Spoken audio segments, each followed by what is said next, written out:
এতলা গরু বেঙ্গালাইছে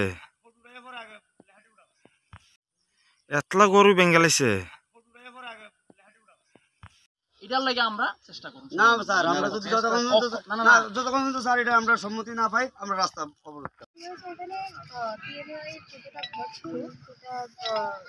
সেটা কারা আপনার ভ্যান্ডালাইজ করেছে জানা যায়নি,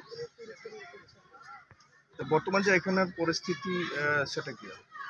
সবাই ডিমান্ড আছে যে এখানে একটা সিকিউরিটি কনসার্ন আছে, তো সবাই সিকিউরিটি ক্যাম্পের দাবি করছে, আমরা ওটা ফলো আপ করবো, হায়ার অথরিটির কাছে এটা চেক আপ করবো।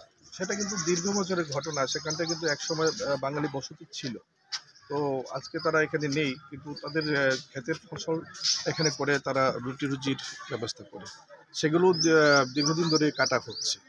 এই ব্যাপারে আপনার কোনো?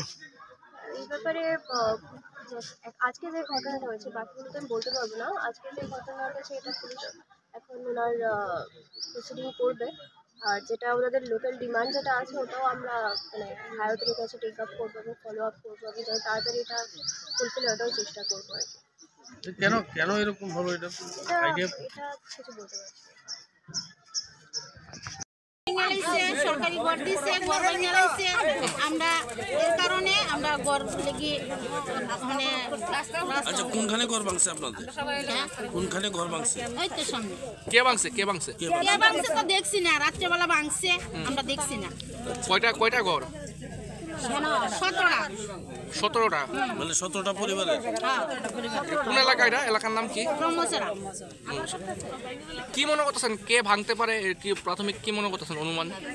ওখানে আমরা তো রাত্রেবেলা আমরা কে দেখছি না, কেউ পাহাড়ি তো এদিকে থাকে, হ্যাঁ আমরা তো দেখছি না। বাঙালি তো আইয়া ভাঙতো না ঘরটা, মানে ট্রাইবেলরা ভাঙছে কইতাছেন নাকি? ট্রাইবেল ছাড়া আর ভাঙবো কি? আচ্ছা আরেকটা বিষয়, গতকালকে তো মানে শুনছি যে আমরা যে প্রদ্যুৎ কি মনে করতেছেন? রাস্তার মধ্যে লিখে রাখছে, তো বাঙালি বাস করতে পারতো না। পোস্টার দিয়ে রাখছে? হ্যাঁ রাস্তার মধ্যে লিখে রাখছে ট্রাইবেল ভাষা দিয়া। মানে কি লেখছে? মানে এখানে বাঙালি বাস করতে পারতো না, এখানে ট্রাইবেল বাস করতো, বাঙালি উড়াই দিব। এদিকে যে বাঙালি আছে সব বাঙালি উড়াই দিব। তো আপনারা প্রাথমিকভাবে কি মনে করতেছেন কে করতে পারে এই ঘটনাটা?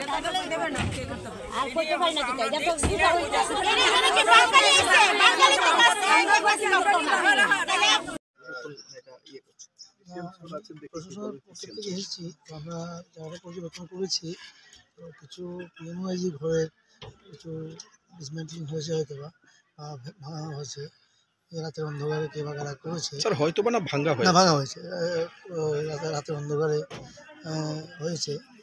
যাই হোক, এখন আমরা যারা এখানে রাস্তাটা অবরোধ করেছি তাদের সাথে কথা বলছি। পাবলিক ডিমান্ড কি আছে স্যার? ওনাদের মধ্যে একটা সিকিউরিটির জন্য একটা ক্যাম্পের জন্য চাইছেন, অস্থায়ী একটা ক্যাম্প করার জন্য, তো সেটার ব্যাপারে কথা বলছি আর কি, যেন পরবর্তীতে এরকম কোনো পুনরাবৃত্তি না হয়। কারণ জাতীয় উপজাতি উভয় অংশের মানুষই থাকতে চায়। আমাদের জনতা পার্টির যে সরকার, রাজ্য বর্তমান যে সরকার আইনের শাসনের মাধ্যমে সারা ত্রিপুরা যে জাতীয় উপজাতি উভয় অংশের মানুষ যাতে সুন্দর সুশৃঙ্খল থাকতে পারে সেরকম মানুষের একটা চিন্তাধারা নিয়ে কাজ করছে। সেই কাজটাকে কীভাবে উন্নয়নটাকে কীভাবে তারা একটা কালিমাক্ত করতে পারে সেরকম চিন্তাধারাই তাদের মেন চিন্তাধারার উদ্দেশ্য। অসংখ্য ধন্যবাদ আপনাকে। আমরা এদিকে ক্যাম্পের একটা ব্যবস্থা করি, এখান থেকে নিরাপত্তা নাই, তো আমরা তো ম্যাডাম আপনারা তো কইছিলেন যে না ঠিক আছে আমরা এটা দেখব, আমরা এটা কোয়া হইছিল, কিন্তু এটা তো ক্যাম্প তো হঠাৎ করে আর হইতো না, এটা তো অনেক লম্বা প্রসিডিউর, বুঝছেন করে তো আর হয় না। মেম্বারশিপ করি একটা সুন্দর কথা বলবো, আমরা পারমানেন্ট চাই, আজকে দিবেন না কালকে দিবেন, সিকিউরিটি আপনি দিয়া দেন।